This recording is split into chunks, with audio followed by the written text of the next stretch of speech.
हम भाई अपने विधायक से यही कहेंगे कि सब लोग उनके साथ हैं, इसीलिए उनको सीट मिलती है। अगर ये आस्था का काम पूरा नहीं होता है, फिर हम 30-40 गाँव के लोग हैं, प्रमुख होके क्षेत्र का यहाँ के लोग समाजवादी पार्टी को 90 और 95% वोट डालते हैं। यहाँ कोई जात धर्म संप्रदाय नहीं देखा जाता। हमारी बात नहीं सुनी तो 80 गांव के लोग धर्म करेंगे और रास्ता बना के रहेंगे। कागजों में है, तो प्रधान हो, चाहे जिला पंचायत हो, चाहे विधायक हो, चाहे सांसद हो, चाहे मंत्री हो, 80 गांव के लोगों की एक ही मांग कि यदि बरखंडेश्वर आश्रम का उद्धार नहीं हुआ, रास्ता नहीं मिली, बिजली नहीं मिली, तो हम सब लोग मिलके सड़कों पे आंदोलन करेंगे। सरकार और विपक्ष के लोग मजाक उड़ा रहे हैं और हम लोग खुल के सड़क पे उतरेंगे और आंदोलन करेंगे और चुनाव का बहिष्कार भी। मैं मोहित कुमार आज हूँ जिला मैनपुरी में, और जिला मैनपुरी की बात करूँ तो कहीं ना कहीं एक ये कस्बा पड़ता है कोसमा, और कोसमा के ही पास में एक ये गांव है। गांव का नाम बीनेपुर है। गांव के आस ये जंगल टाइप का एरिया है। यहाँ पर एक मंदिर है, आश्रम है। इसकी क्या खासियत है, ये कितना पुराना है, इसकी क्या मान्यता है और इससे क्या लोगों का लगाव जुड़ा हुआ है, आइए यहाँ जो लोग हैं उनसे पूछने का प्रयास करते हैं कि सर यहाँ पर जब लोग आते हैं तो इसकी क्या खासियत है और यहाँ पर लोग क्यों आते हैं और कब, कितना पुराना ये मंदिर है, कितना प्राचीन मंदिर है। तो पहले दादा है, उनसे ही पूछ लेते हैं। क्या नाम है आपका? हमारा राजेंद्र कुमार मिश्रा जी। दादा, आप यहाँ मंदिर में आते हैं, आश्रम पर आते हैं, क्या आस्था जुड़ी हुई है इस मंदिर से और क्यों आते हैं? ये बहुत प्राचीन मंदिर है। इस आस्था पे जो भी आता है उसका काम बनता है। हाँ, और ये बहुत ही प्राचीन मंदिर है। यहाँ बस एक ही समस्या है, यहाँ के लिए लाइट की व्यवस्था नहीं है, यहाँ आने की व्यवस्था नहीं है। जबकि ये पनखंड श्री बहुत पुराना मंदिर है। ये पनखंड जी मंदिर के नाम से बताते हैं, और इसमें आस्था हमारे करीब 30-35 गाँव हैं इससे जुड़े हुए। जैसे कि दादा का कहने का मतलब है कि ये जो मंदिर है, इस मंदिर से करीब 40-45 गाँव की आस्था जुड़ी हुई है, लेकिन समस्या क्या है?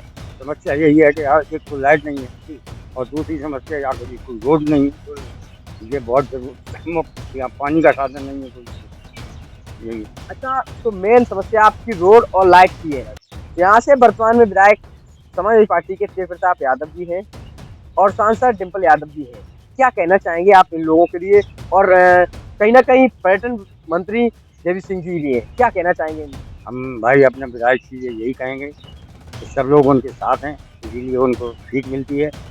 अगर ये आस्था का काम पूरा नहीं होता है, फिर हम 30-40 गाँव के लोग हैं, विमुख होके तो दूसरी तरफ नहीं। तो क्या अगर वो इस रोड को, कितने किलोमीटर की रोड होगी मेन रोड से? ये करीब यहाँ से 500-600 किलोमीटर की है, कोई ज़्यादा दूरी नहीं है। वन विभाग बीच में बाधक है, बस इसको ही सरकार देख के और यहाँ बनवा दे, और किसी का कोई खेत नहीं जा रहा है, केवल वन विभाग का है। उसमें 12 फीट की रोड मिल जाए, जिससे यहाँ आने जाने को श्रद्धालु लोग आते रहें और यहाँ दर्शन। मेरे साथ और भी लोग हैं, आपको बताते हैं। मेरे साथ है संवेदना फाउंडेशन के राष्ट्रीय अध्यक्ष धर्मवीर सिंह राही। तो सर, पहले तो आपका बहुत बहुत स्वागत है हमारे चैनल में।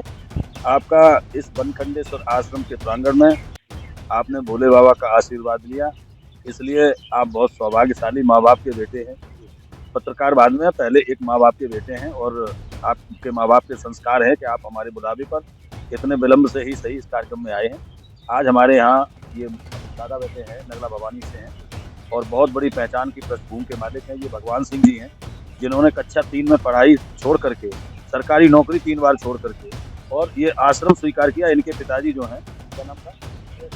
अब इन्हीं से सुनिए इन्होंने क्या जीवन इस मंदिर के लिए क्या दिया है और क्या महसूस होता है कि आपने काफी त्याग किया, बताते हैं सभी लोग, क्यों किया और मंदिर में आप जब से आए तब से क्या महसूस कर रहे हैं?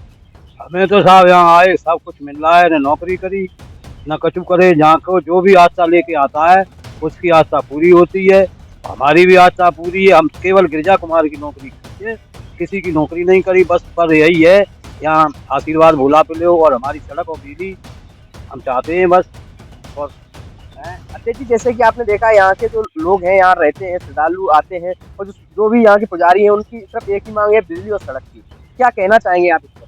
बड़ा दुर्भाग्य है इस क्षेत्र का। यहाँ के लोग समाजवादी पार्टी को 90 और 95% वोट डालते हैं। यहाँ कोई जात धर्म संप्रदाय नहीं देखा जाता। जैसे आज हमारे समाज में जहर बोया जा रहा है, इस बीनेपुर परिक्षेत्र में मंदिर परिक्षेत्र के 5 किलोमीटर तक कोई किसी तरह का जाति विवाद हमारे यहाँ नहीं है, ठीक है। और इस मंदिर की आस्था का प्रतीक मैं बता दूं कि मैं पूरा मेरा जीवन है और मेरी जो सफलता का असली कारण है, क्योंकि घिरौर तहसील का आंदोलन मैं जब बिल्कुल टूट गया था, यही भगवान जी हमारे आंदोलन में शामिल थे, तो ये हमें पहली बार लेके आए थे 2014 में, और उसके बाद से मैंने पलट के नहीं देखा है। आज 176वां अवार्ड हमारा अंतर्राष्ट्रीय स्तर पर, राष्ट्रीय स्तर पर हो गया है, और अब हमारी यहाँ से हमारा नाम तुम जानते हो अच्छी तरह कि हमें आंदोलनों का नायक कहा जाता है। तो पहले हमने घिरौर विधानसभा के लिए आंदोलन किया, फिर यहाँ के 80 गाँव की एक सबसे बड़ी समस्या थी बनगाय समस्या, बोलते क्यों नहीं पता।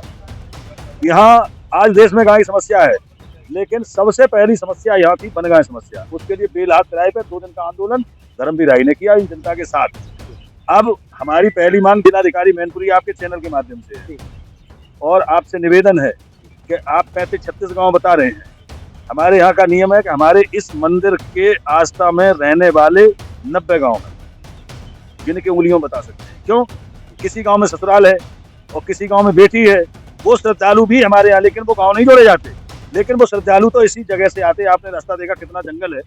तो हमारी पहली मांग है कि हमारे यहाँ विद्युतीकरण सबसे पहले कराया जाए, और योगी जी की सरकार पूरे उत्तर प्रदेश में, पूरे भारत में जितने पर्यटन स्थल हैं सबका जीर्णोद्धार कर रही है। भैरव बाबा का कर रही है, बेहड़ वाली माता का कर रही है, और चमर ऋषि मार्कंडेय ऋषि का। तो उन्हीं के वंशज ये भी है बनकंटेश्वर मारा आश्रम के भोले बाबा, पुराना मठ। तो इसलिए यदि प्रशासन ने और राजनीतिक दलों ने हमारी बात नहीं सुनी, तो 80 गांव के लोग धर्मवीर राय के नेतृत्व में संवेदना फाउंडेशन के साथ सड़क पर उतरेंगे और रास्ता बना के रहेंगे। आप लोग तैयार हैं? पहले जिलाधिकारी को यहाँ बुलाएंगे, ये हमारे अध्यक्ष जी, आगे आइए, ये अध्यक्ष जी है, और हमारे जो अंबिका टेंट हाउस के बहुत बड़े प्रमुख उद्योगपति हैं घिरौर से, अग्रवाल साहब, इन लोगों को कमेटी में चुना गया है। ये अध्यक्ष हैं, वो महासचिव हैं, और हम सब लोग सदस्य हैं। अभी जल्दी ही हम जिलाधिकारी मैनपुरी को आपके माध्यम से निमंत्रण पत्र भेजेंगे, और ये मिश्रा जी उनको आमंत्रित करेंगे, और हम देखेंगे कि हमारे यहाँ 90 गाँव के रिश्तेदार, 90 गाँव के बुजुर्ग इस मंदिर पे कैसे आते हैं। आप भी चल के आइए। तो इसलिए पहला पत्र उनको सौंपेंगे, और जल्द ही यहाँ पर एक भव्य गरीब बच्चों के लिए शिक्षण व्यवस्था के लिए, उन गरीब बच्चों को पढ़ाने के लिए, बुजुर्गों को सम्मान देने के लिए यहाँ पर एक सत्संग भवन की स्थापना होगी, जिसमें पूरा संवेदना फाउंडेशन सब लोग जुटेंगे। और सरकार से, विपक्ष से सबसे मांग है कि यदि 1 महीने के अंदर यहाँ विद्युतीकरण और सड़क नहीं बनी, इस चारों तरफ से हमारी सड़क प्रस्तावित है, चकबंदी में, कागजों में है, तो प्रधान हो, चाहे जिला पंचायत हो, चाहे विधायक हो, चाहे सांसद हो, चाहे मंत्री हो, 80 गाँव के लोगों की एक ही मांग, यदि बनखंडेश्वर आश्रम का उद्धार नहीं हुआ, रास्ता नहीं मिली, बिजली नहीं मिली, तो हम सब लोग मिलके सड़कों पे आंदोलन करेंगे।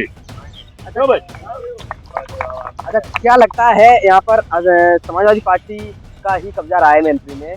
डिम्पल यादव सांसद है अभी, और तेज प्रताप यादव विधायक हैं, क्या कहना चाहेंगे आप उनके लिए? यहाँ पे माननीय नेताजी ने स्वयं पहला चुनाव 84 में उन्होंने दम के पास से रविंद्र सिंह चौहान को यहाँ से चुनाव लड़ाया था।